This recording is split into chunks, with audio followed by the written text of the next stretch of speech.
MLA Kaushik Reddy ఓ గుండా rowdy sheeter అని అన్నారు కరీంనగర్ జిల్లా హుజరాబాద్ నియోజకవర్గ ఇన్ఛార్జి ఒడితెల ప్రణవ్. అతనిపై ఎన్ని కేసులున్నాయో కేటీఆర్, హరీష్ రావులు చూడాలన్నారు. వీరు కౌశిక్ రెడ్డికి అనుకూలంగా మాట్లాడడం చూసి జనాలు తిట్టుకుంటున్నారని అన్నారు.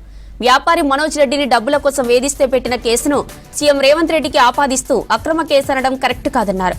కౌశిక్ రెడ్డి ఓ గుండా అని ఇల్లంతకుంట పోలీస్ స్టేషన్ను బాంబులతో పేల్చేస్తానని అంటే నాటి బీఆర్ఎస్ ప్రభుత్వమే కేసు పెట్టిందని గుర్తు చేశారు. గుండాలను తయారు చేసే ఫ్యాక్టరీ బీఆర్ఎస్ పార్టీ అని అన్నారు ప్రణవ్.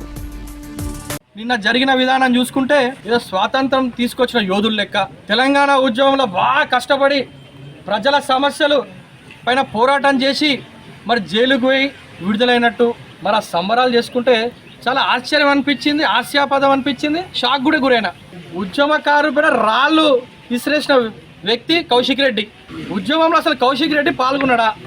టీఆర్ఎస్ పార్టీ మా ఉద్యమ పార్టీ, మేమందరం ఉద్యమం చేసినాం అని చెప్పి ఆ పార్టీ నాయకుడు కేసీఆర్ గారు కానివ్వండి, మరి ఇతని బాగా వెనకేసుకొస్తున్న కేటీఆర్ గారు కానివ్వండి, మరి హరీష్ రావు గారికి మరి నేను సీదా వాళ్ళకు ప్రశ్న అడుగుతున్నా. హరీష్ రావు గారు మీరంటే, కేటీఆర్ గారు మీరంటే కొత్త గొప్ప గౌరవం అభిమానం ఉండే కొంతమందికి. అరే ఏదో మాట్లాడుతున్నాడు, మంత్రి చేసిండు అని చెప్పుండే. నిన్న మీరు కౌశిక్ రెడ్డికి అనుకూలంగా మాట్లాడుతూ అన్యాయంగా అరెస్ట్ చేసిండ్రు, ఫాల్తూ కేసు అని మీరు ఏదైతే మాట్లాడినరో ప్రజలు మిమ్మల్ని తిట్టుకుంటున్నారు. అంటే ఒక మహిళ, ఒక వ్యాపారస్తుడు వాళ్ళ భార్యపై ఆవేదనతో పోలీస్ కంప్లైంట్ ఇస్తే మీకు ఫాల్తూ కేసు అనిపిస్తుందా హరీష్ రావు గారు?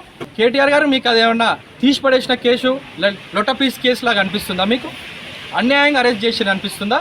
అంటే మీ పైన ఏ కేసులు పెట్టినా అది అన్యాయం, అరాచకం. మరి మీరేమైనా స్పెషల్గా పైన చూడబడ్డారా? లేదు బ్రహ్మ దేవుడు నోటి నుంచి చూడబడ్డారా? మీరు మీకు సపరేట్ కల్వకుంట్ల కుటుంబానికి కానీ వాళ్ళకి వత్తాసు పలికేటోళ్ళు, చెంచాగిరి చేసేటోళ్ళకి సపరేట్ రాజ్యాంగం ఏమైనా ఉందా? వాళ్ళపైన కేసులు పెడితే అవన్నీ ఫాల్తూ కేసులని.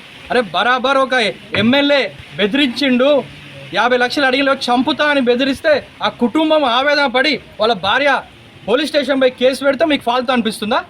చిల్లర చిల్లర వేషాలు చేస్తే ప్రజలు అన్ని గమనిస్తున్న తెలివివంతులు. వాళ్ళు మంచిగా సమయం వచ్చినప్పుడు మీకు ఆల్రెడీ బుద్ధి చెప్పిండు. ఇక్కడ కూడా హుజరాబాద్ నియోజకవర్గం కూడా నీకు బుద్ధి చెప్పే రోజు త్వరలో